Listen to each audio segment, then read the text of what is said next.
ਬਿਸਮਿਲ੍ਲਾਹਿਰਰਹਿਮਾਨਿਰਰਹੀਮ अस्सलाम वालेकुम। ਅੱਜ ਸਮੁੰਦਰੀ ਦੇ ਵਿੱਚ ਰਾਤ ਨਾ ਥੋੜੀ ਜੀ ਬਾਰਿਸ਼ ਹੋਈ ਤੇ ਮੈਂ ਕਿਹਾ ਸਭ ਤੋਂ ਪਹਿਲੇ ਤੁਹਾਨੂੰ ਮੇਨ ਬਾਜ਼ਾਰ ਦਿਖਾ ਦਾਂ ਕਿ ਖੁਸ਼ਕ ਆ ਤੇ ਦੂਸਰਾ ਇੱਕ ਨਵਾਂ ਦਰਿਆ ਵੀ ਦਰਾਫਤ ਹੋ ਗਿਆ ਵਾ ਸਮੁੰਦਰੀ ਦੇ ਵਿੱਚ। ਇਹ 533 ਸਾਹਮਣੇ ਪੀਜ਼ੇ ਵਾਲੀ ਤੁਹਾਨੂੰ ਨਜ਼ਰ ਆ ਰਹੀ ਆ, ਫੈਸਲਾਬਾਦ ਰੋਡ ਆ ਤੇ ਜਿੱਦਾਂ ਇਹਦੇ ਉੱਤੇ ਚੜਿਆ ਤੇ ਸਭ ਤੋਂ ਪਹਿਲੇ ਗਟਰ ਨੇ ਵੈਲਕਮ ਕੀਤਾ ਤੇ ਮੋਟਰਸਾਈਕਲ ਸਮੇਤ ਗਟਰ ਵਿੱਚ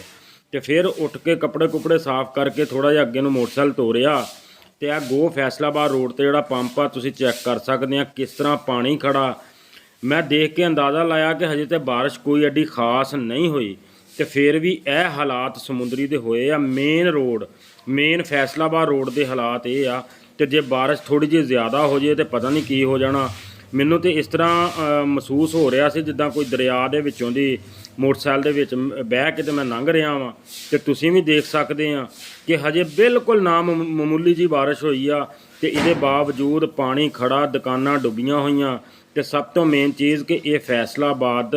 ਮੇਨ ਸਮੁੰਦਰੀ ਦਾ ਰੋਡ ਆ, ਕੋਈ ਲੋਕਲ ਰੋਡ ਨਹੀਂ, ਸਰਵਿਸ ਰੋਡ ਨਹੀਂ, ਮੇਨ ਰੋਡ ਆ। ਤੇ ਦੂਸਰੀ ਸਾਈਡ ਤੇ ਵੀ ਤੁਸੀਂ ਦੇਖ ਸਕਦੇ ਆ ਕਿ ਬਿਲਕੁਲ ਖੁਸ਼ਕ ਆ, ਕੋਈ ਐਡੀ ਖਾਸ ਬਾਰਿਸ਼ ਨਹੀਂ, ਤੁਸੀਂ ਅੰਦਾਜ਼ਾ ਲਾ ਸਕਦੇ ਆ।